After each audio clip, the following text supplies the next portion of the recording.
Isa ba ka sa klase nga mga tao nga pirmi na lang gasakit imong dughan kay naay mga tawo nga pirmi na lang mo judge nimo. Wala sila kabalo sa imong giagian pero murag sila pa ang expert sa imong life. Familiar? Dili jud malakyan mga soy nga i-judge ta sa uban. Usahay gani tungod kay naa atay mga pangandoy, tawgon kag ambisyoso. Ug di pug ka mangandoy mga soy, tawgon pug kag way plano. Bisan unsa pa ang imong buhaton, naa og naa gyud masulti ang uban sa imo.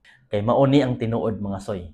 Ang tao nga naay ginabuhat, pirmi man gyud naay kontra. Pero ang tao nga walay ginabuhat, wala joy masulti kay wala man sila makita sa ilaha.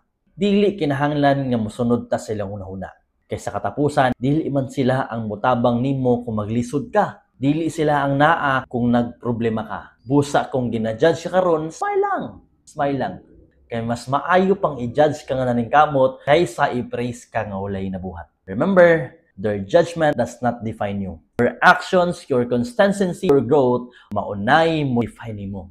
Kung nakarelate ka ani, comment sa ubos ug padayon. Aron makita sa nato kinsa pa ang dili mo undang bisan pa man sa mga judgment. Kay sa katapusan ayaw kalimti, gina-judge man ta pero wala sila labot sa atong kinabuhi kay kita maghapon ang magpabilin nga lig-on.